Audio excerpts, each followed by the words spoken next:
Moving on to question number 3. It says that Sarah travels on a train to a photo shoot.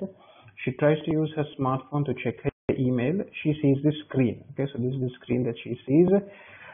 It shows a bunch of Wi-Fi networks, and this one shows locked, and these three show unlocked. Okay, let's see what it means. Which one of these is a Wi-Fi security protocol? Okay, so to keep Wi-Fi connections secure, there are some protocols that can be followed. So we do know that IMAP, it's Internet Messaging Access Protocol. This is used mostly for emails. To store emails on a server, we use the IMAP protocol. HTTP is Hypertext Transfer Protocol. This protocol is used to load a website. Okay, it's basically rules that should be followed when a web server and a client computer communicate with each other. Then we are learning of, then next one is POP. It's, if I'm not mistaken, it's Post Office Protocol. This particular protocol defines the rules of how emails should be sent and received. Okay, so it does not apply for Wi-Fi. And then obviously, since none of these three are going to be the answer is going to be D. This is WPA, which stands for Wi-Fi Protected Access. So this basically encrypts the data inside the Wi-Fi connection. Okay, the WPA has been improved, and today we are dealing with WPA-2. So the answer over here is going to be B. Next question goes as describe. Okay, you're supposed to give in detail how encryption keeps data secure. So we can very simply go on to say encryption secures the data by scrambling the transmitting data into an unreadable form. In order for the data to become readable, the decryption key has to be entered. Okay, so very simply, if you're using a Wi-Fi connection which has a password, it means the data emitted from that Wi-Fi router is encrypted. Okay, so if you do not know the password to that router, your laptop or your mobile phone or whatever simply would not be able to communicate with the router because the data is encrypted. It cannot understand anything.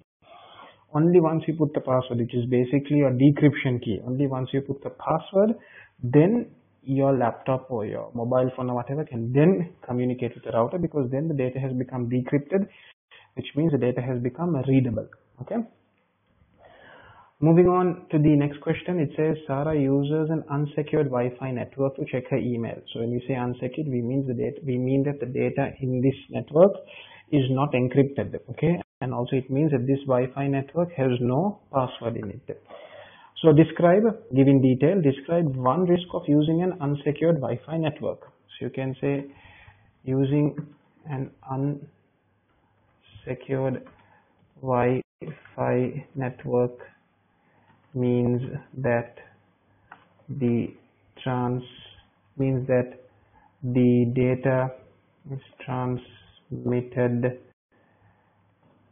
without encryption, which means that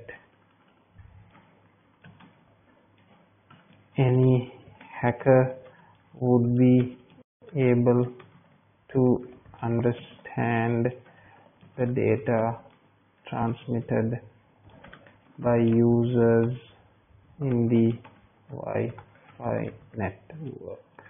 Okay, so since this is an unsecure Wi-Fi network, data is not encrypted, which means that if any hacker gets hold of any data inside this Wi-Fi network, the hacker would simply understand it. Okay, because it is not encrypted, it's just pure plain text. Okay. The next question, it goes on to say Sarah's smartphone vibrates when she uses the keypad. Which one of these is improved by the vibrate feature? Okay, so challenge response, authentication, performance, user interface. So they're asking, because of this vibration, when she presses a key on the touch screen, the phone vibrates. So they're asking which of these improves because of this vibration feature. So challenge response doesn't make any sense. Authentication is about security. There is no security that takes place because of the vibration. Performance can't be your phone doesn't perform better because of the vibration, your phone doesn't perform faster because of the vibration. No. So then obviously the remaining answer is going to be answer D. User interface, okay? It becomes easier to use your phone. You know you have pressed the key, okay? Because when it vibrates, you know the key has been pressed. So the answer is going to be D. Moving on to question D. Sarah receives an email which contains a hyperlink. Before she follows the hyperlink, Sarah updates her security software. Explain why she does this.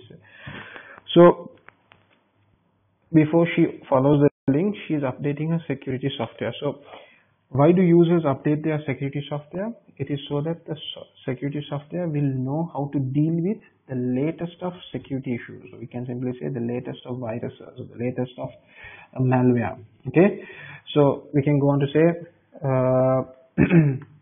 she would have done this so that her security software would be up to date with the latest viruses and malwares, and so will know how to deal with any security issue that comes up. Okay, so she's basically uploading her security software, or we can sometimes say we call it a virus database. Okay, you have to update your virus database regularly so that your antivirus software will know how to deal with new viruses. Okay, if you do not update your virus database, then your computer will not know how to deal with new viruses. Almost every day a new virus is coming out. Okay, so that's why your computer antivirus should be regularly updated. Then he goes on to say list two types of security software. There are many. You can talk about antivirus. You can talk about firewall. You can talk about anti-phishing software. You can talk about anti-spyware. You can talk about anti-adware. Okay. When it comes to security software, there are many things you can use. I have just for now just put antivirus and firewall. Moving on to the next question, it says the Wi-Fi network is shared with other train passengers. Sarah tries to access an online video streaming service. She sees this screen. Okay, to be fair to our other customers, video streaming is blocked on this network. Okay, so explain why Wi-Fi network providers block video streaming. We all do know that video streaming consumes a lot of data. Okay, it consumes a huge amount of data. So if everybody starts watching videos on this Wi-Fi network, what's going to happen? The bandwidth is going to be used up, okay, and the network is going to become very slow. So those who are not using videos, those who are just looking at images or browsing social networking, they are going to be affected very badly. The network is going to become very slow because a few people are watching videos which is consuming a huge amount of bandwidth. Okay, so let's explain neatly. We're getting 3 marks for this question. Let's go on to say videos are large in size, so they consume a large amount of the network's bandwidth. Okay, so if users use video streaming in the network, the bandwidth is going to be affected very badly. Okay, and the network is going to function at a very slow speed. Okay, so we have said videos are large in size, so they consume a large amount. They consume a large amount of the network's bandwidth. So if users use video streaming in the network, the bandwidth is going to be affected very badly, and the network is going to function at a very slow speed. Okay, so we can just go on to say, so this would be unfair, especially to customers who just want to browse the internet to read the news or surfing purposes. Okay, so when I say surface, what I mean is just go through websites, see what's happening. Okay, maybe use some social networking. Okay, so for these users who are not watching videos, automatically network becomes very slow because others are watching videos. Okay, so it will be unfair. Okay, so then it goes on to say Sarah cannot use Wi-Fi. Identify one other type of mobile phone connectivity that she could use to stream video to her phone. Okay, so if she cannot use Wi-Fi, what's the other type of mobile phone connectivity she can use? We can talk about either 4G, 3G, 2G. So in today's world, we use 4G. 4G is the most popular. You can put your answer as 4G, which is basically fourth generation. That's the end of question number 3. In the next video, we will be doing question number 5.